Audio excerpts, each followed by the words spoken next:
안녕하세요. 소망 김기사. 동희입니다. 네, 오늘도 제 안에 동의를 전기 기능사로 만들어주기 위해 이렇게 과외를 시작하고자 하는데요. 네. 언제나 그렇듯 똑같은 질문을 또 합니다. 동희야, 우리 지난 과외 시간에 뭐 배웠지? 지난 시간에 음, 전력이랑 전력량에 대해서 배웠고, 어, 전력이 전기 에너지 한 일의 양을 음, 얘기하는 건데, 음, 전력 같은 경우에는 단위가 1초당 이라고 한다면, 음, 전력량 같은 경우에는 음, 1시간당 시간당, 에너지 총량이고, 또 음. 우리가 전기 요금 할 때 전력량을 측정하는 거지. 맞아. 어.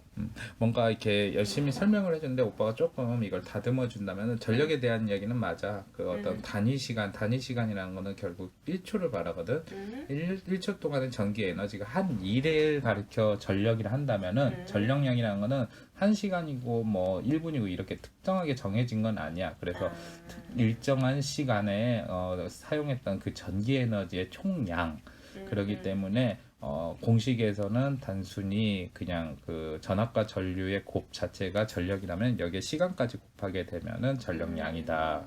그리고 이거는 이제 직류 기준인 거고 교류 같은 게 이제 나중에 가면서 자세히 배우겠지만은 역률이라는 것까지 곱해줘야 우리가 전력과 전력량을 구할 수 있다. 이 정도만 이해하면 돼. 그 외에도 뭐 최대 전력 전달 조건 이런 것도 배웠고. 자, 오늘은 전기를 통해서 열 에너지로 바꾸는 그 전기와 열에 대한 이야기를 할 거야. 그래서 제일 먼저 배우는 게 바로 줄열과 줄의 법칙에 대한 이야기야. 자, 지난 시간에 오빠랑 그 전력량에 대한 공부를 할 때 단위를 이렇게 사용했었을 거야.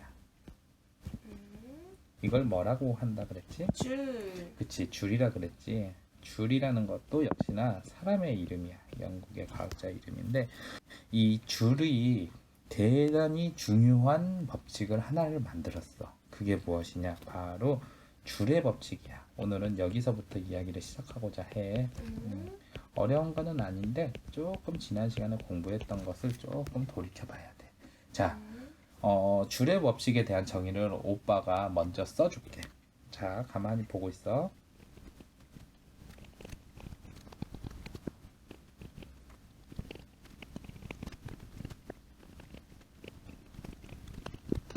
자, 좀 말이 길지? 자, 이걸 우리 동이가 딱 해석을 하면 무슨 이야기인지 선뜻 이해가 가? 뭔가 되게 복잡하지. 사실 이 문과생들은 이렇게 오빠도 그렇지만 말을 주절주절 하는 걸 좋아하는 반면에 그 이공계 애들은 이를 심플하게 고민하는 것에 대해서 참 많은 고민을 해. 이것을 가리켜 이제 간단하게 우리가 공식으로 이야기를 하면은 되게 복잡하지만은 일단은 이걸 공식으로 이야기를 하면은 어떻게 되는지 한번 보자. H야. H. 여기서 말하는 H는 무엇을 말할까? H는 열. 오, 좋아. 히트. 그치. 바로 열, 히트. 그래서 우리가 히트텍. 히트텍도 있고 자동차의 그 따뜻한 바람 불어주는 거 히터라 그러잖아. H는 PT. 자, P라는 게 뭔지 기억이 나? P는 전력. 그치. 전력. 그리고 P는 다시 말하면은 VI. V 곱하기 I와 똑같은가? VIT. 이거 왠지 어디서 많이 본 듯한 공색이다. I 제곱 R T도 된다 그랬지. V는 IR이니까. 이게 어디서 본 듯한 공식일까요? 어디가 났을까? 전력량? 그렇지. 이게 잘 보면 알겠지만은 지난 시간에 공부했던 전력량과 되게 공식도 비슷하고 단위도 줄을 쓴다는 건 비슷해. 그런데 여기에서 끝난 게 아니야. 우리가 제대로 알고자 하는 공식은 여기에서 한 단계 더 진일보하는데, 자, 이제 오빠가 이건 중요하니까 0.24 PT는 뭐와 같냐? 다시 0.24 VIT. VIT는 또 뭐와 같냐? 0.24 I제곱 RT. 자, 대충 이렇게 하는데 이 열의 단위는 줄이 아니야. 무엇이냐? 우리가 먹는 것에 열의 양을, 즉 열량을 표기할 때 어떤 걸 쓰는지 기억이 나? 킬로칼로리. 칼로리라는 개념을 많이 쓰잖아. 그래, 킬로칼로리. 그래서 여기에서는 킬로칼로리가 아니라 CAL, 이걸 가리켜 칼로리라고 한다. 바로 이게 열량의 단위야. 물론 줄을 쓰는 경우도 있고, 근데 이제 잘 보면은 알겠지만은 우리가 지금 킬로칼로리라는 것도 쓰고 그러면은 여기에서 이 칼로리 그러면은 이런 단위는 우리 동의가 어떻게 읽을까? KCAL. 킬로칼로리 아니야? 이건 또 킬로칼로리를 써. 그리고 또 이런 단위들이 있을 수 있어. 대문자 CAL. 이건 뭘까? 대문자 C. 칼로리 아니야? 아니야. 이거는 또 킬로칼로리가 돼. 그래서 식품 같은 것에 그 영양 성분표를 잘 보면은 킬로칼로리를 표기하는 거겠지만 대문자로 CAL을 쓴다 그러면 칼로리가 아니라 킬로칼로리야. 이거 단위 같은 거는 우리가 좀 알아두면 좋겠고. 자, 여기에서 이제 중요한 게 뭐냐? 0.24를 전력량에서 모두 곱한 개념이야 지금. 그치? 왜 0.24를 곱하냐? 이것에 대해서 간단하게 이야기를 하면은 1줄이 있잖아. 1의 양 1줄은 0.2389 칼로리와 비슷하다 이 얘기야. 이것을 이제 그 수학에서 근사한다 할 때는 이 물결 표시로 많이 해. 이것은 다시 0.24와 비슷하게 간다. 그렇기 때문에 이 우리가 그 전력량의 단위가 줄이었잖아. 여기에다 0.24를 곱하게 되면은 칼로리로 이렇게 바뀔 수가 있어. 그리고 또 하나, 이것은 이제 거꾸로 이런 개념으로 받아들인다. 즉 1칼로리는 몇과 같냐면은 4.2주가 같다. 이런 단위의 변화도 오빠가 괜히 시간 나서 얘기하는 게 아니라 시험에 충분히 낼 수 있기 때문에 미리 봐도. 그리고 지난 시간에 오빠랑 전력량에 대해서 공부를 할 때 그 관계가 기억이 나?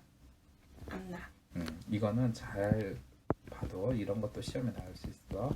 1kWh 전력량이지. 이거는 3.6 곱하기 10의 6승 줄과 같다. 지난 과의 마지막 부분에서 오빠가 강조했을 거야. 이런 것도 숫자 바꿔서 내기 좋다. 이와 마찬가지로 줄의 법칙에서도 적용이 가능해. 자, 어떻게 되냐? 1kWh는 3.6 곱하기 10의 6승 줄과 같다는 것은 똑같지만은 이는 이제 여 위에 0.2389 칼로리 있잖아. 1줄이 그렇게 된다 했잖아. 이것을 곱해준다고 생각을 해봐. 그러면은 0.2389 곱하기 여기 보면은 줄이잖아. 줄. 이 단위를 우리가 이제 칼로리로 바꿨다 그렇게 하려면은 몇을 곱해줘야 돼? 모르겠는데. 그냥 칼로리로 바꾼다면은 36만 원 곱해야 되는데 만약에 킬로칼로리다 그러면은 공 3개가 사라지기 때문에 3,600을 곱해주면 돼. 또 개념을 잘 봐봐. 이해갈 거야. 당장 이해가 안 가더라면은 다시 앞부분에 이 영상을 돌려서 보고. 자, 이렇게 된다는 얘기는 대략 수학에서 또 이런 식으로 는하고 양쪽에 점이 적혀 있잖아. 그러면 이제 이걸 점근이라 그래서 대략 약 뭐 그런 식으로 볼 수 있어. 860 킬로칼로리다. 이렇게 계산하면 되겠다. 어려워? 괜찮아. 여기까지 이해를 하면은 금방 이해할 수 있을 거야. 자, 그래서 이렇게 공식을 구했으면은 이게 무엇이냐? 결국에는 이렇게 해서 열이 발생한다. 그래서 그 열을 가리켜 줄열이라고 해.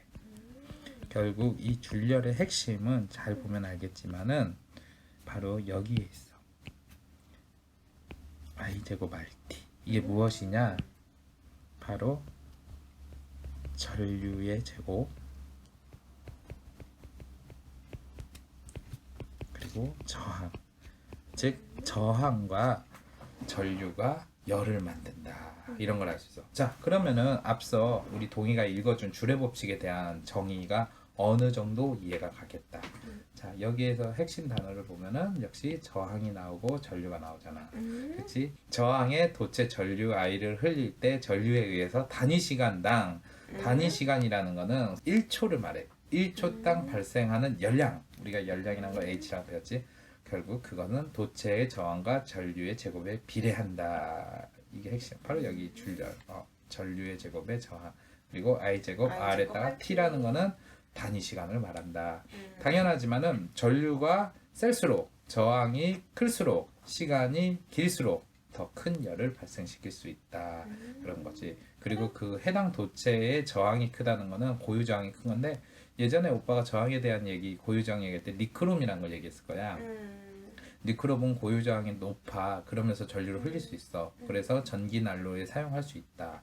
그런 얘기를 했는데 그런 식으로 이렇게 저항도 높고 전류도 많이 흘릴 수 있으면은 더 큰 열이 발생해서 뭐 안 좋게 보면 전기 화재 원인이 될 수 있지만은 좋게 말하면 전기 난로나 전기로 같이 이 전기 에너지를 열로 바꾸는데 활용할 수가 있다는 것이 장점이 되겠지.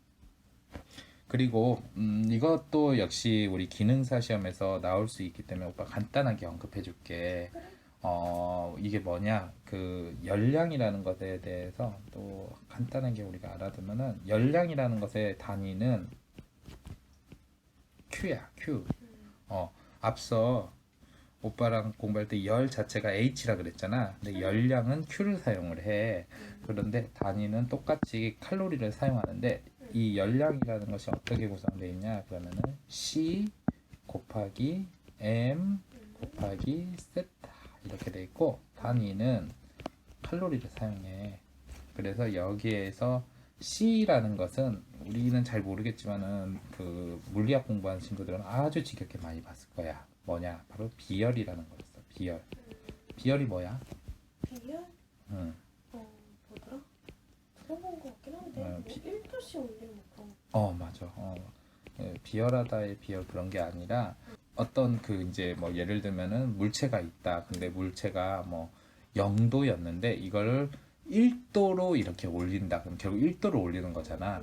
그때 필요한 열량 자체를 보통 이제 비열이라고 많이들 해. 근데 이제 이건 하나의 예를 든 거고 어떤 물체고 또 몇 도를 올리냐에 따라서 다른 거고 그렇기 때문에 이 비열이라는 것은 우리가 어느 정도 이런 것 알아두면 되고 이 M이라는 거는 보통 이제 질량을 많이 해. S에서 따가지고 질량 그리고 마지막으로 나오는 이 세타는 이 열량이라는 게 결국 어떤 온도를 올릴 때 필요한 그 칼로리를 말하는 거잖아.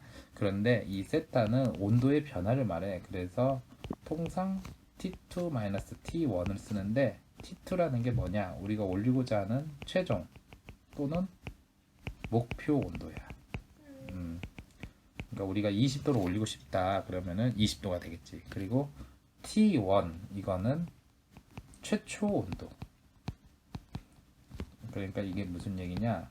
예를 들면은 우리가 20도로 물을 이렇게 좀 달구고 싶다. 그러면 20도 그리고 현재 온도가 뭐 5도다. 그러면은 5도 이렇게 표기를 하면은 세타 값은 15가 되겠지. 그리고 여기에다 이제 질량이라는 건 물의 양을 말해. 물이라고 하면은 그래서 물을 뭐 1kg 정도 했다 그러면은 여기 단위는 g이니까 1000g 이런 식으로 하면 되는 거고 그리고 뭐 이제 여기에 해당되는 게 물이잖아. 그러면은 물의 비열은 그 이제 여기서 칼로리라는 단위가 나왔잖아. 이때는 그냥 1칼로리 per gram 그리고 도시 이렇게 돼. 근데 이걸 이제 우리가 줄로 바꾸게 된다. 그러면은 앞서 배웠잖아. 1칼로리는 4.2 줄과 같다 그랬잖아. 근데 이제 엄밀히 말하면은 4.2보다는 4.186 이런 식으로 많이 따져. 그래서 이거는 우리가 그냥 상식처럼 알아두면 되겠다. 어쨌든 이 열량을 구하는 공식 이거는 우리가 좀 알아두면 좋겠어. 언저리 소식 같은 거는 그냥 이해를 했고 자 이번에는 열전기 현상의 세 가지에 대해서 오빠가 알려줄게. 열 전기 하니까 뭐가 생각이 나? 열전기, 음, 난로. 난로. 이 난로 같은 경우는 어떻게 보면은 좀 간단해. 그 저항이 높으면서 전류를 흘릴 수 있는 물체에다가 전류를 충분히 쏴주면은 줄열에 의해서 난로가 만들어지지. 그런데 이 열전기는 꼭 그런 원리가 아니라 때로는 차갑게 해줄 수도 있어. 그래서 우리가 따로 배우는 건데 열전기 현상은 총 세 가지의 중요한 게 있는데 이거는 우리가 확실히 알아두는 게 좋아. 첫 번째가 바로 제베크 효과. 제백을 영어로 쓰면은 바로 이렇게 쓰기 때문에 그 읽는 사람마다 달라. 이거는 이제 그 펠티의 효과랑 반대되는 개념이야. 그래서 어떤 거냐? 바로 서로 다른 두 종류의 금속을 접속했을 때 이 서로의 온도가 다른 그런 상황을 유지를 하게 되면은 바로 열기전력이 발생을 해서 전류가 생긴다 이런 개념이야. 그래서 간단하게 뭐가 예를 들면은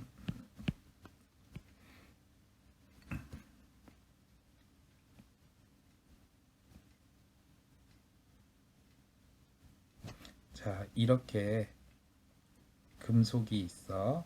근데 이쪽을 서로 이렇게 마주 보는 데를 서로 다른 거라고 해. 그래가지고 예를 들면은 이쪽 구리, 아니, 이쪽을 구리, 그리고 이쪽을 금속이겠는데 우리가 잘 모르는 금속이 있을 거야. 콘스탄탄 뭐 이런 것을 이렇게 두었다. 자, 이런 상황에서 우리가 여기에다가 이제 전류를 접속을 해. 어떻게 하냐면 전선을 여기다가 딱 연결을 하는 거지. 자, 이렇게 전선을 딱 연결을 했다. 뭐 이런 상황이라 그러면은 이제 여기에서 이 두 개가 어떤 온도 차이를 유지를 해. 자, 구리 쪽에는 좀 넉넉하게 한 60도, 60도 정도를 갖추고, 그리고 콘스탄트 쪽은 한 0도 차, 0도 정도를 갖춘다. 그렇게 되면 실질적으로 콘스탄트 쪽은 좀 차갑고, 구리 쪽은 따뜻할 거 아니야. 그치? 이런 느낌이 든다. 그렇게 되면은, 자, 이때 열 기전력이 발생한다는 것은 이런 온도 차이로 인해 서로 다른 금속이 서로의 또 온도 차이까지 생긴다 그러면은 열 기전력이 발생을 한다 이 얘기야. 그 얘기가 무엇이냐? 기전력이라는 것이 우리가 많이 접했지만은 전압을 유지시켜 준다 그랬잖아. 근데 이게 배터리 쪽으로 오게 되면은 결국에는 그 발전소와 비슷한 역할, 즉 전압을 일으키는 요인이 돼. 그러면 전압이 있으면은 전류가 흐르게 되지. 그치? 그렇기 때문에 여기서 말하는 열 기전력이라는 것이 결국에는 이런 온도 차이로 인해서 전류를 흘려보낼 수 있는 힘이라고 보면 돼.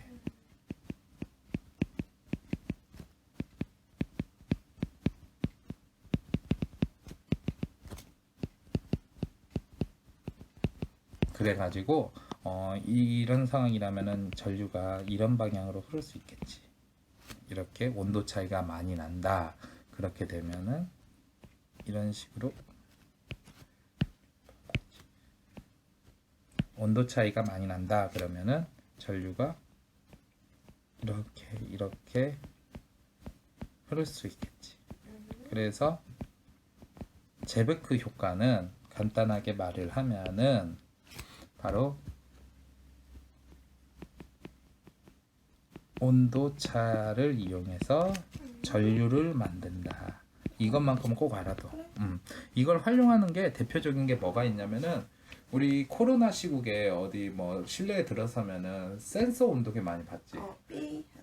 그러니까 자기가 직접 이렇게 피부에 접촉하지 않아도 뭐 이마나 손등 이렇게 딱 대면 온도가 딱 표기되잖아. 이게 바로 이 제베크 효과를 이용해 가지고 온도 차이를 확인하고 나서 이로 인해서 뭐 전류를 흘려보내서 전자 온도계에 표시를 하고 이런 방식인 거야. 그러니까 한마디로 말해서 온도 센서에서도 많이 사용되고, 그리고 뭐 나는 잘 모르겠지만은 열전 성형 계기 같은 것에서도 이용을 한다 그러더라고. 어쨌든 제백 효과는 온도차를 전류. 그런데 이와 이제 반대로 움직이는 게 있어. 그게 무엇이냐? 바로 펠티의 효과야. 얘네 둘은 그래서 쌍으로 외워두면 좋아. 펠티의 효과라는 거는 거꾸로 전류에서 온도 차이를 만든다. 이런 개념으로 받아들이면 돼. 그래서 이 방금 그린 그림을 기준으로 한다 그러면은 여기에서 우리가 이제 기전력을 이용해서 전류를 이렇게 공급을 하게 된다. 그렇게 되면은 이쪽 구리 쪽은 뜨거워져. 60도. 더 온도가 올라가. 그런데 그와 반대쪽에 있는 콘스탄틴 쪽 같은 경우에는 오히려 온도가 떨어지는 역할을 하게 돼. 서로. 그러니까 서로 다른 금속을 이렇게 양쪽에 딱 대잖아. 그리고 전류를 흘려보내면은 어느 한쪽은 더 뜨거워지는 반면에 어느 한쪽은 더 차가워진다.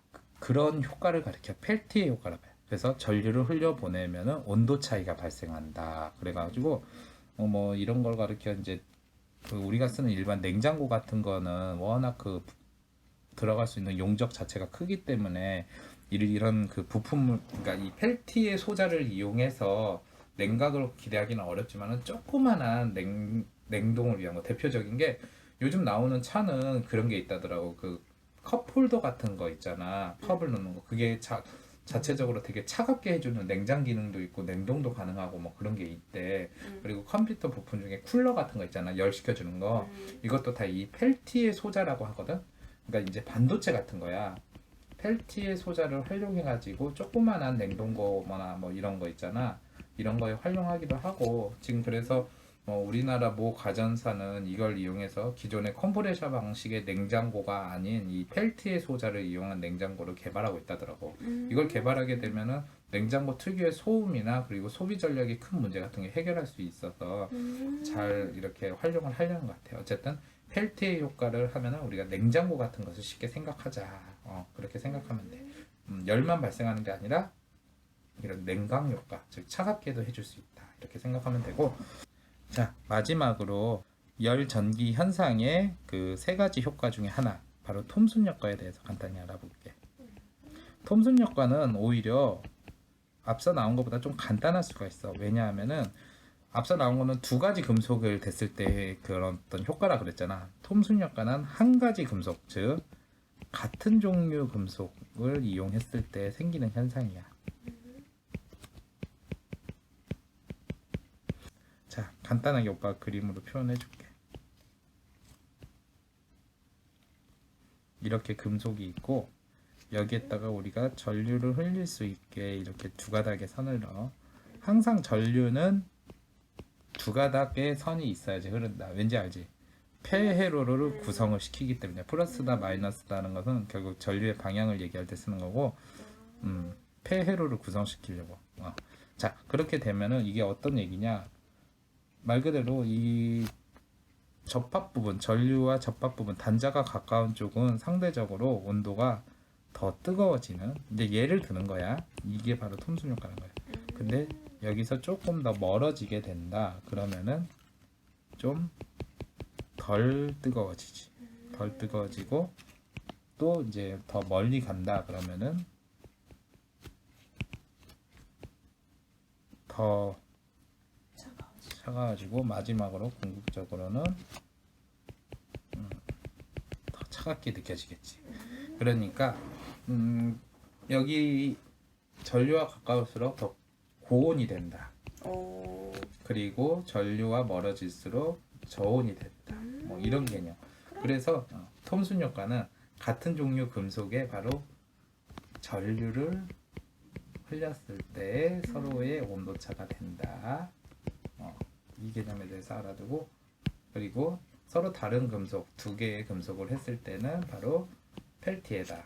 그리고 온도차를 이용해서 열 기전력을 통해 전류로 흘려보내는 것이 바로 제베크다. 오늘은 그렇게 열전기에 대해서 여러 가지 얘기를 해봤어. 그래서 줄레 법칙, 이 공식은 되게 중요하니까 이걸 이용해서 온도를 실제로 올리기 위해서는 얼마나 몇 도가 올라가냐, 그러니까 온도를 올리기 위해서는 얼마나 전류를 사용해야 되냐, 아니면은 이렇게 전류를 흘렸을 때 온도가 어떻게 변하냐, 이런 거는 기능사에서 내가 출제 예언하면 꼭 내. 헷갈리기 좋으니까. 그래서 이런 개념에 대해서는 우리가 자세히 알아두고 그리고 이 세 가지 현상 있잖아. 응. 이거 말고도 이제 뭐 책에 따라서는 더 얘기를 하는 경우가 있는 것 같은데 이 세 가지는 그 열전기 현상의 대표적인 효과들이니까 이런 것은 우리가 꼭 공부를 해두자. 자, 여기까지 공부하느냐 수고 많았고 하나 둘 셋 외치면은 화이팅 하자. 그래. 하나 둘 셋 화이팅! 화이팅!